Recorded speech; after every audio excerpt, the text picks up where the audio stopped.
제가 이번 수련회를 준비하면서 가장 걱정되고 염려하고 기도했던 것은 바로 수요일 금식이었습니다.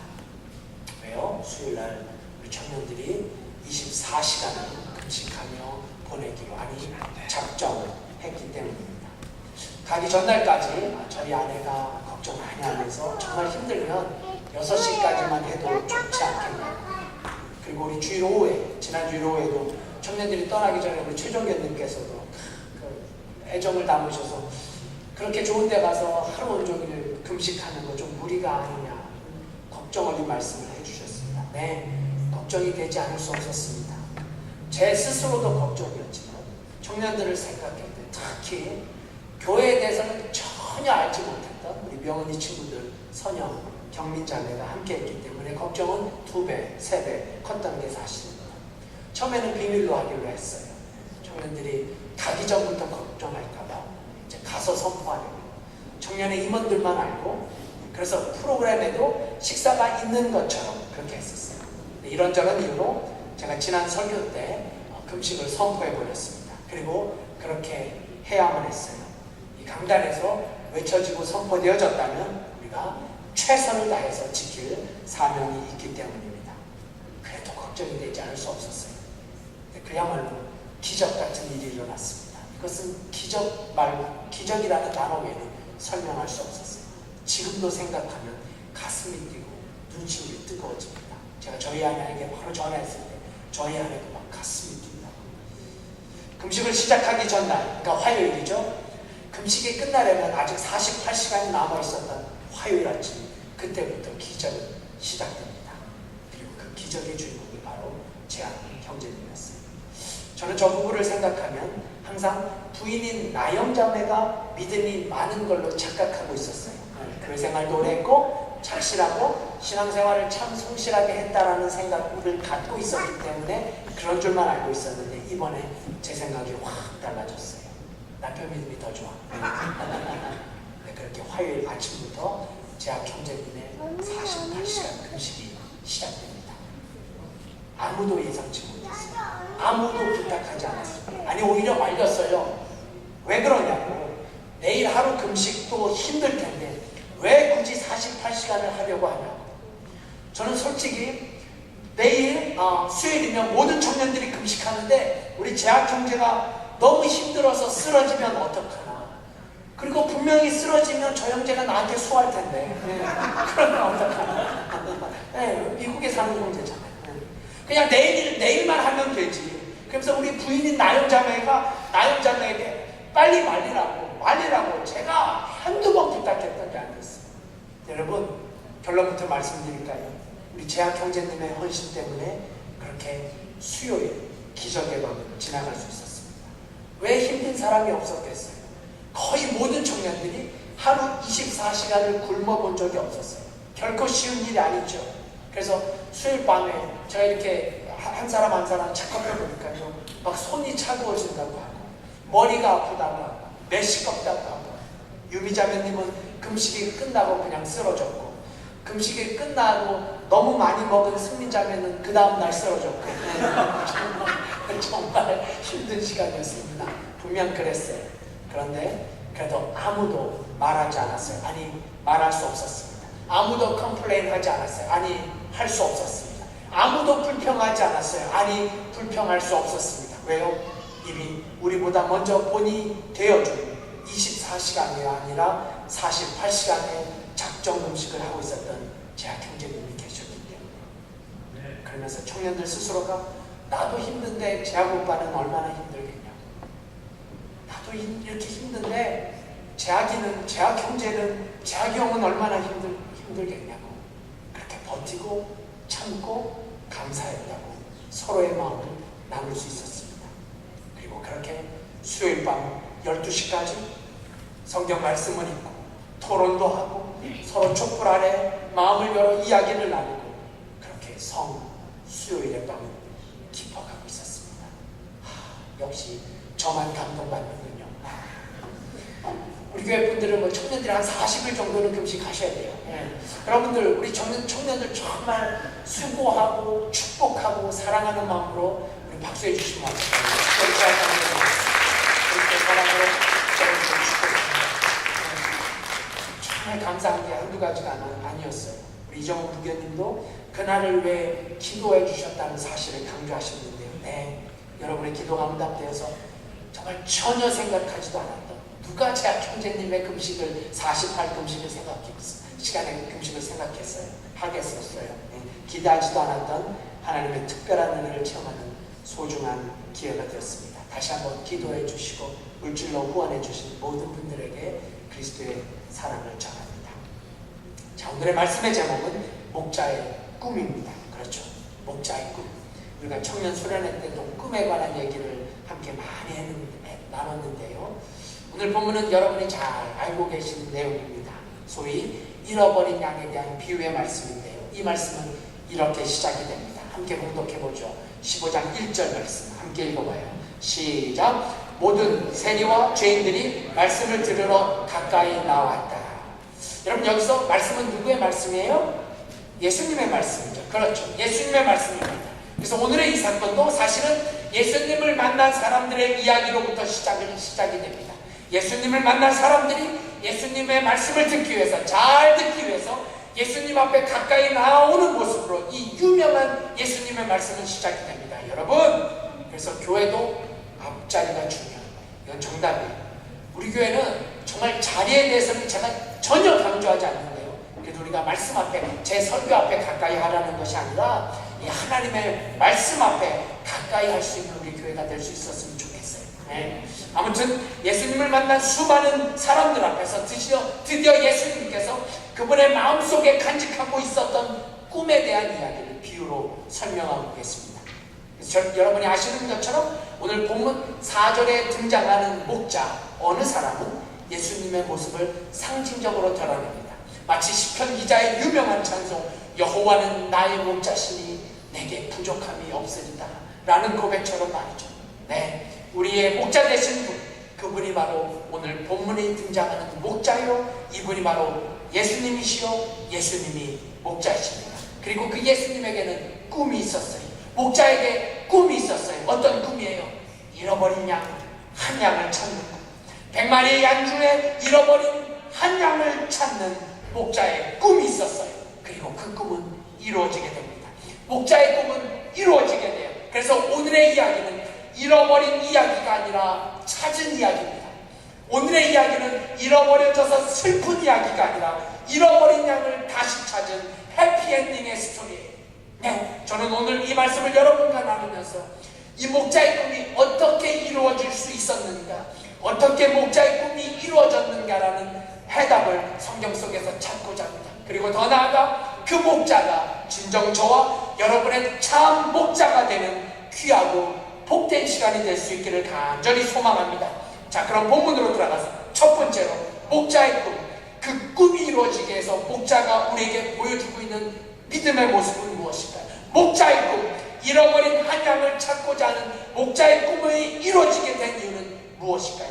그건 바로 목자에게 있었던 사랑 때문이었습니다. 역시 정답은 사랑이었습니다. 그런 결론부터 말씀드린다면 목자의 꿈이 이루어질 수 있었던 가장 중요한 이유는 바로 목자의 사랑. 아니, 조금 더 구체적으로 말씀드리자면 목자에게 있었던 지속적인 사랑 때문이었습니다. 목자에게 있었던 사랑, 그것도 지속적인 사랑. 왜 그렇습니까? 진정한 사랑은 언제나 지속적이지, 아니 지속적이어야 하기 때문에. 진정한 사랑은 언제나 지속적이어야 합니다. 우리가 이 사실을 본문에서도 분명하게 확인하게 되는데요. 우리 본문 4절, 참 중요한 말씀이에요.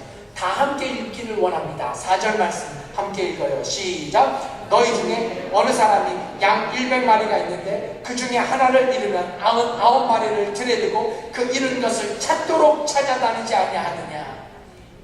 여러분, 지금 어느 사람, 즉 목자에게 있는 가장 큰 관심은 잃은 양을 찾는 거라고 할 수 있어요. 그렇죠? 그분의 관심, 그것은 잃어버린 양, 그 잃어버려진 양을 찾는 거예요. 그래서 성경은 이 목자가 가지고 있는 잃어버린 양에 대한 사랑, 잃어버린 양에 대한 포기할 수 없는 사랑을 목자의 모습을 통해서 우리에게 그려줍니다. 자, 이건 조금 더 깊이 있는 설명이 필요해요. 지금 본문에 등장하고 있는 목자의 모습, 이것을 신학적 용어로는 하나님의 지속성이다, 이런 표현으로 사용되어집니다. 하나님의 지속성. 저를 한번 따라해 주시겠어요? 시작. 하나님의 지속성. 그냥 일시적인 사랑, 일시적인 관심, 일시적인 추적이 아니라 계속해서 찾으시고, 계속해서 사랑하시고, 계속해서 주관하시는 하나님의 지속성. 여러분, 하나님께서 태초에 이 세상을 만드실 때 어떻게 만드셨어요? 우리가 오늘 교동문에서 봉독했죠. 뭘로 세상을 만드셨어요? 말씀으로 천지를 창조하셨어요. 말씀으로 세상을 만드셨어요. 지금까지 신앙생활을 하지 않으셨던 우리 두 자매님에게는 잘 받아들여지지 않으실 거예요. 하지만 하나님께서 이 천지를 말씀으로 창조되셨어요. 경민자매님의 표현처럼 잘 적응되어지지 않을 거예요. 그래도 진리는 진리입니다. 성경이 시작되는 창세기 1장 1절은 뭐라고 선포되어집니까? 창세기 1장 1절 시작. 이것도 찾아야 됩니까? 주여. 태초에 하나님이 천지를 창조하시느니라. 다 말씀으로 창조하셨어요. 그리고 이어지는 창세기 1장 3절을 보시면, 제가 여러분을 위해서 봉독할게요. 하나님이 가라사대 빛이 있으라 하심에 빛이 있었다. 하나님께서 빛이 있으라 하심에 빛이 생겨났어요. 근데 그 빛이 태초에만 존재했습니까? 하나님께서 빛을 창조하신 바로 그날만, 아니면 몇 달, 몇 해만 존재했나요? 아니죠. 하나님께서 말씀하신 빛, 하나님께서 창조하신 빛은 태초부터 지금까지 존재하는 거예요. 아니요. 지금부터 영원까지 이 땅에 최후 심판이 임하는 그날까지 존재하게 됩니다. 이것이 바로 하나님의 지속성이에요.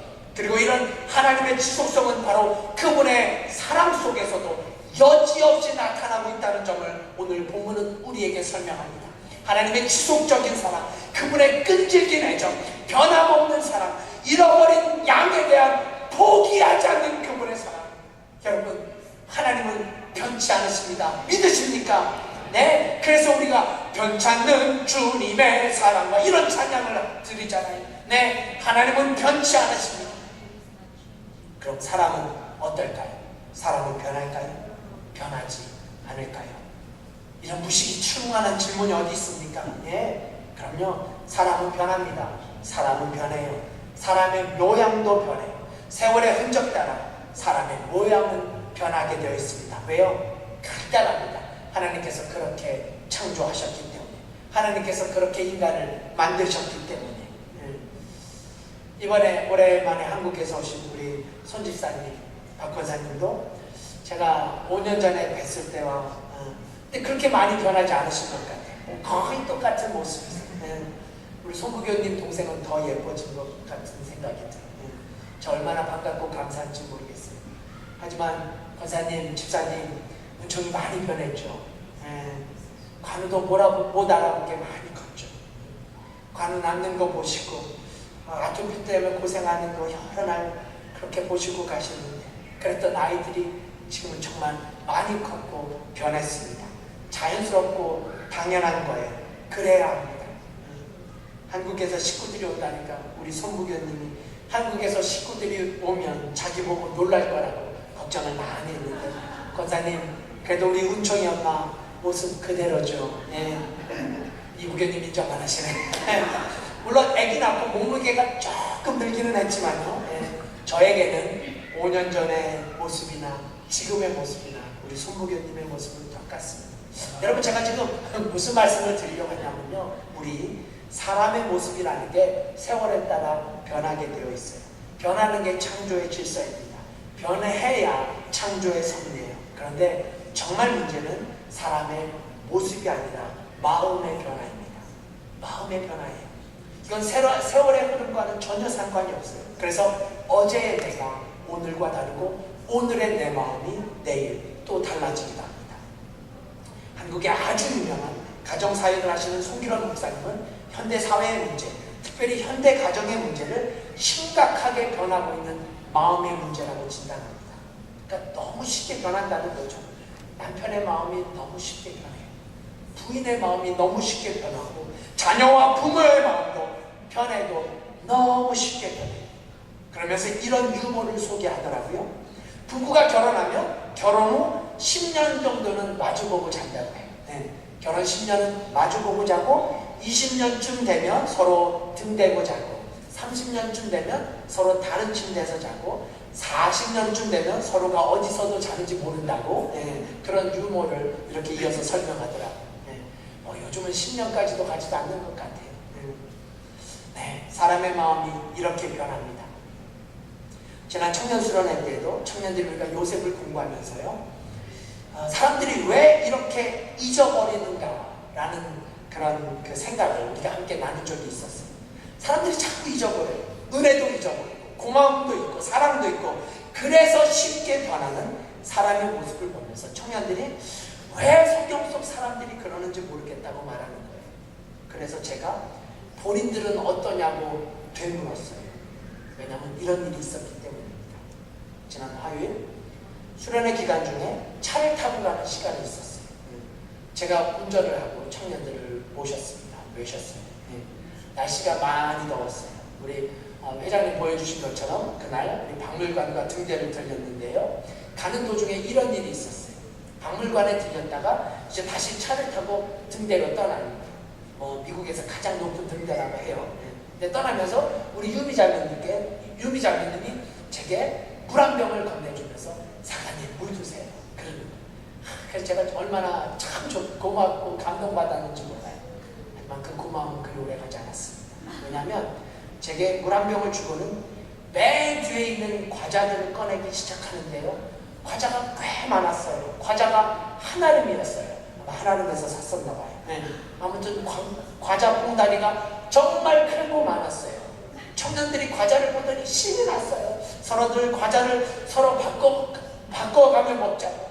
그러면서 서로 바꿔가면서 먹는 거예요. 콘칩이며 새우깡이며 꽃갈콘이며 뻥튀기며, 그리고 제가 너무 좋아하는 꿀까베기도 거기에 있었어요. 그런데 단 한 명의 청년도 웃을 일이 아니에요. 청년도 제게 과자 한쪽도 건네지 않고 지네들끼리 잡수셨어요. 저는 그냥 물만 마셨습니다. 마치 사관은 물 한 병 줬으니까 사관님은 맹물 먹고 떨어지라는 거예요. 그 과자 봉투도 제가 차로 들고 나온 거였어요. 여러분, 아직도 제 가슴에는 핫도그 사건이 잊혀지지 않았는데 그게 얼마나 됐다고. 또 다시 과자가 정말 제가 좋아하는 과자들이 많았어요. 여러분, 그런데 제가 상처를 받았을까요? 받지 않았을까요? 전혀 받지 않았습니다. 정말이에요. 전혀 받지 않았어요. 못 믿으시는 표정들이에요. 왜냐하면 제가 청년들의 마음을 잘 알고 있기 때문에. 이건 제가 그냥 설교의 이해를 돕기 위해서 사람이 그렇게 쉽게 잊어버린다는 사실. 그래서 한 목회자의 말처럼 너무 쉽게 잊어버려요. 너무 쉽게 변하는 거예요. 어쩌면 그게 우리의 숨길 수 없는 우리의 모습이 아니겠습니까? 사랑하는 여러분, 우리가 왜 하나님을 예배합니까? 우리가 왜 하나님을 찬송합니까?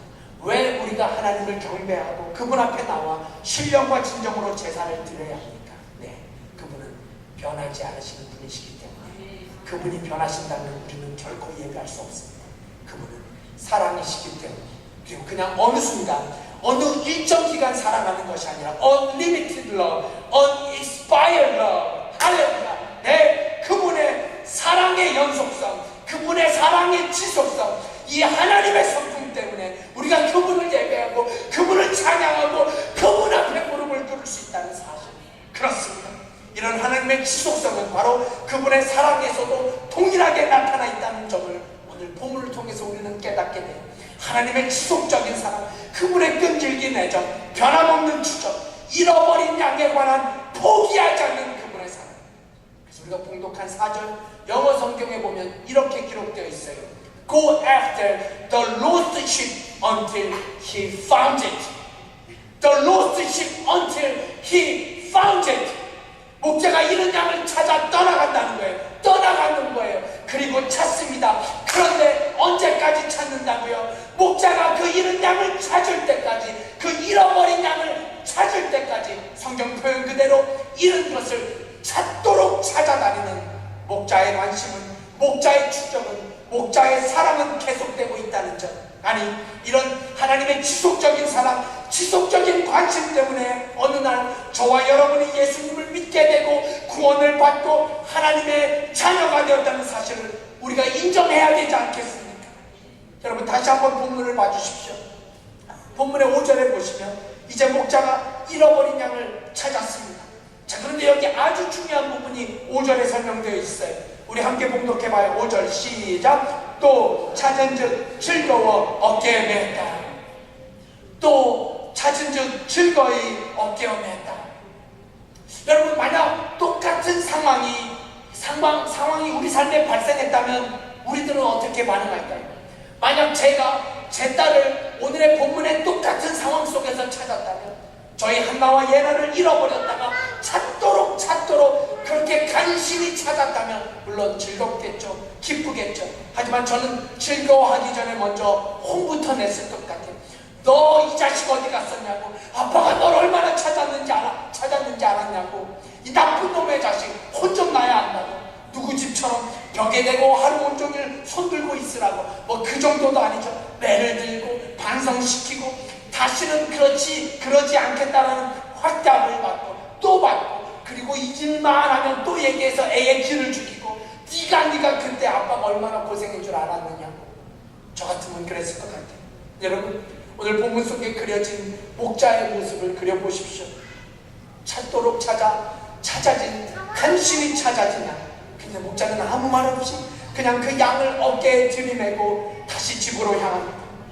여기에 어깨는 복수로 사용되어져서 성경 원문에, 그러니까 그냥 한 어깨에 맨 게 아니라 양쪽 어깨에 메고, 그리고 정말 기뻐하고 있는 모습, 계속 기뻐하고 있는 목자의 모습을 성경이 설명합니다. 본문의 6절 함께 봉독해봐요. 6절 함께 있습니다. 시작. 집에 와서 그 벗과 이웃을 불러 모으고 말하되 나와 함께 지키자. 나의 잃은 양을 찾아노라 하리라.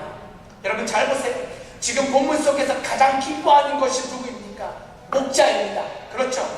지금 목자가 너무 기뻐하는 모습을 성경이 그대로 보여주고 있는데, 그런데 사실은 누가 제일 기뻐해야 합니까? 양이에요. 양입니다.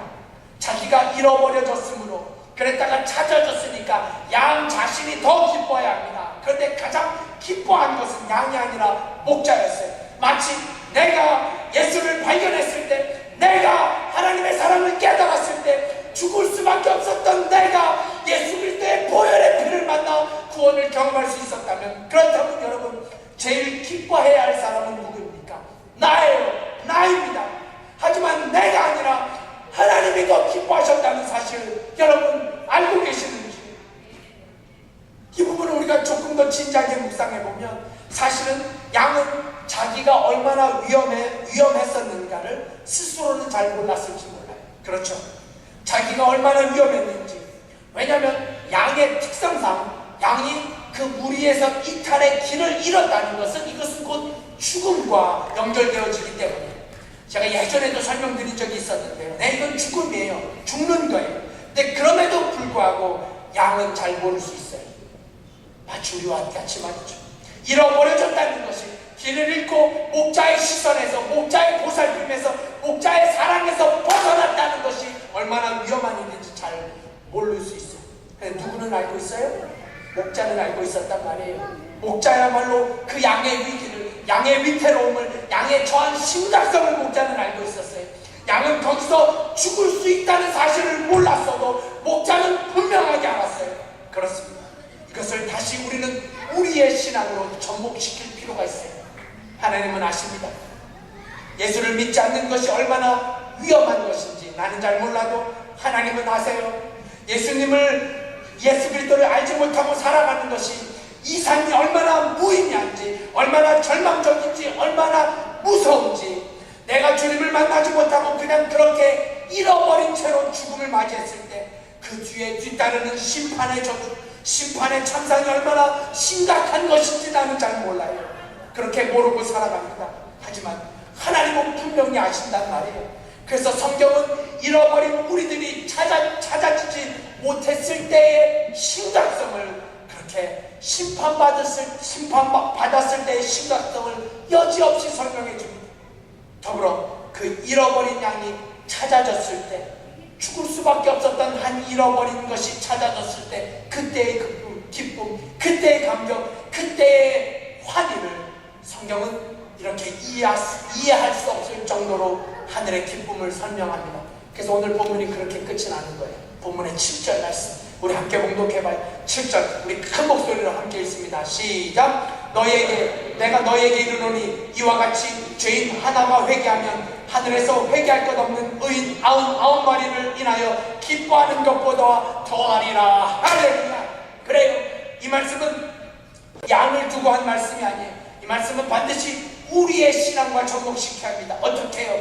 죄인된 우리들이 진정으로 회개하고 하나님 앞으로 돌아올 때, 세상에서 방황하고 길을 잃고 진리와 거짓을 구별하지 못하고 살았던 내 자신이 저 십자가를 만나고 예수 그리스도를 만나 참 주님, 참 목자 되신 주님을 만나고, 그래서 무엇이 선이고 무엇이 악인지, 무엇이 구원이고 무엇이 심판인지, 아니 구원에 향한 꿈을 갖고 그렇게 더 이상 잃어버리지 않고 하나님 앞에 완전히 돌아올 때, 이것이 목자의 꿈이 이루어지는 순간이라는 말씀이에요. 왜요? 그분의 사랑은 세상을 사랑하시되 끝까지 사랑하시는 분이시기 때문입니다. 여러분, 우리는 여기서 그럼 더 나아가 또 다른 중요한 목자의 사랑과 만나게 되는데요. 그게 바로 사랑이에요. 바로 공평함의 사랑이에요. 공평함의 사랑. 그것도 저를 좀 따라해 주시면 감사하겠어요. 목자의 사랑은 공평함의 사랑입니다. 시작. 목자의 사랑은 공평함의 사랑입니다. 네, 이미 시간이 많이 지나서 많이 생략하고요. 네, 오늘 보면은 이미 여러분들이 잘 아신 내용이니까 그냥 지나가도록 하겠습니다. 하지만 오늘 목자의 꿈이라는 제목 아래서 목자의 꿈이 이루어질 수 있는 이유들을 살펴보면서 그 해답이 사랑이었다라고 이야기하는데요. 네, 여기서 우리가 한 걸음 더 나아가서 목자의 꿈을 이룬 이 사랑을 말하면서 반드시 기억해야 할 것은 목자의 공평하신 사랑이라는 말씀이에요. 목자의 공평하신 사랑. 이번 청년의 수련회 때도 많은 청년들이 자신들이 경험한 하나님을 사랑의 하나님이라고, 그리고 어떤 청년은 공평의 하나님이라고 고백했었는데요. 네, 그분의 사랑은 공평하신 하나님이십니다. 공평하신 사랑. 본문의 4절로 다시 한번 돌아가 보시겠어요? 본문의 4절 한번 다시 들어보세요. 너희 중에 어느 사람이 양 100마리가 있는데 그 중에 하나를 잃으면 99마리를 들여두고 그 잃은 것을 찾도록 찾아다닌다. 자, 우리가 아는 것처럼 목자는 100마리의 양 중에 한 마리를 잃어버리게 됩니다. 그렇죠. 왜 잃어버렸는지, 왜 이 양이 잃어버림을 당했는지에 대해서 성경은 아무런 단서를 제공해주고 있지 않아요. 그러니까 잃어버린 양에 대한 어떠한 데이터도, 어떠한 특이한 점도 발견하지 못하게 됩니다. 왜요? 성경이 이 부분에 대해서 침묵하고 있기 때문이에요. 그냥 100마리 중에 한 마리입니다. 여러분 잘 들어주십시오. 그냥 100마리 양 중에 한 마리예요. 그냥 양 한 마리. 많은 설교가들은 이 부분을 설명하면서 성경이 굳이 이 잃어버린 양 한 마리에 대해서 침묵하는 이유는 바로 이 잃어버린 양이 누구나가 될 수 있다라고, 누구나가 될 수 있기 때문이라고 설명합니다. 아무나 누구나 잃어버린 양이 될 수 있다라는 설명. 그러니까 100마리의 무리 중에 실제로 어디가 아픈 양이든지, 혹은 좀 모자란 양, 정신이 좀 이상한 양, 혹은 나이가 든 양, 나이가 어린 양, 뭐 이런 양들이 잃어버리는 게 아니라 그 양의 무리 중 잃어버린 양 한 마리는 아무나가 될 수 있다는 거예요. 아무나 잃어버림을 당할 수 있어요. 다시 말해 교회에 처음 나온 누군가를 지적하는 것이 아니라 박독성 사관인 제 자신도 잃어버려질 수 있습니다. 정재은 사관도, 아니 여기 계신 어느 분이라도 잃어버림을 당할 수, 잃어버림을 자초할 수 있다는 말씀. 이런 상황 속에서 목자는, 하나님은 그 양이 어떤 양인가를 상관하지 않으시고 그 양에 관해 뒷조사를 하시는 것이 아니라 그저 그 잃어버린 양을 찾아 나서시는 선한 목자 되신 예수님. 이 말씀이 얼마나 은혜가 되는지, 여러분 이것이 하나님의 공평하심이라는 사실에 실감이 나시는지. 하나님의 공평하신 사랑, 공평하신 은혜. 하나 잃어버려진 양이 뭐 좋은 품질의 양이고 정말 1등급의 털과 육질을 가진 양이라서가 아니라, 혹은 그 양이 말을 잘 듣는 착한 양, 우리를 이끌고 있었던 리더의 양, 혹은 잘생기고 예쁜 것이 아니라서 그래서 잡도록 찾는 것이 아니라 백마리의 모든 양이 소중하고 백의 모든 것들이 목자의 기쁨이 되기에 그분은 그 잃어버린 양 하나를 찾아서 길을 떠나셔야 했던 거예요. 할렐루야. 그래서 우리가 하나님을 예배할 수 있습니다. 공평하지 못한 세상에서 공평하지 못한 모습으로 살아가는 우리가 하나님의 공평함으로 인해서 저와 여러분이 그분을 예배할 수 있다는 사실. 네, 이제 오늘 설교를 마치고자 합니다. 많은 설교가들이 제가 청년의 수련회 때문에 그 전부터 이제 말씀을 준비하고 있었는데 많은 설교가들이 오늘 이 말씀은 교회에 처음 새롭게 나온 신자, 우리 경민자매님 같은 선영자매님 같은 이런 새 신자를 위한 말씀이라고 강조합니다. 아니요, 저는 절대로 그렇게 생각하고 싶지 않아요. 이 말씀은 교회 새 신자뿐 아니라 교회에 오래된 헌신자에게도 여지없이 적용되어지는 말씀입니다. 아니 어쩌면 우리 모두는 다 잃어버린 양이 아니겠습니까? 누군가는 잃어버려졌다가 조금 먼저 찾아진 양이고, 누군가는 잃어버려졌다가 조금 늦게 찾아진 양이고, 누군가는 아직도 주님이 찾고 계신, 그래서 곧 찾아질 양이고. 왜냐하면 잃어버린 양을 찾는 것, 그것이 얼마나 중요한 일인지, 그것이 얼마나 소중한 일인지, 이것이 목자의 꿈이었다고 오늘 성경은 우리에게 가르치고 있기 때문입니다. 그래서 오늘 설교를 한국의 한 목사님이 질문했던 동일한 질문으로 오늘 설교를 마치고자 합니다. 여러분은 과연 어떤 양이십니까? 잃어버렸다가 찾아진 양이십니까? 그럼 다시는 잃어버려지지 않고, 다시는 목자 되신 주님의 시선에서 멀어지지 않고 목자 되신 주님만을 바라보고 나아가십시오. 행여 또다시 일탈하고 싶고 또다시 무리에서 떠나고 싶은 유혹이 들 때, 그럴 때가 있습니다. 그것이 얼마나 위험한 일인지, 그것이 얼마나 목자의 마음을 아프게 하는지를 기억하셔야 합니다. 또한 혹시 이곳에 아직도 잃어버려진 채 살아가고 계신 그런 양은 없으십니까? 갈 길을 모르고 이리저리 방황하고, 그래서 삶의 꿈을 잃어버린 채 무엇을 해야 할지, 어떻게 살아야 할지, 아직도 그런 삶 속에서 갈등하고 분이 계신다면 예수님께서 여러분을 찾고 계신다는 사실, 여러분을 찾을 때까지 여러분을 찾고 계십니다. 이것이 성경이 약속하고 있는 목자의 꿈이기 때문에 그 당모는 이 시간 여러분 이제 조용히 눈 감으시고, 내가 지금 어디에 서 있는지, 내가 지금 있는 곳은 어디 있는지, 필라델피아, 뉴저지 장소를 얘기하는 것이 아니에요. 여러분 지금 어느 자리에 서 계십니까? 그곳에 목자 되신 주님이 함께 있는지, 아니면 나 혼자 삶의 고독과 방황 속에 헤매고 있는지, 잃어버린 한 영혼을 찾고 계시는 예수 그리스도의 음성이 여러분의 마음속에 새겨지고 이 시간 주님께 돌아오는, 그래서 하늘의 기쁨을 함께 누리는 여러분이 될 수 있기를 제가 주님의 이름으로 축복합니다.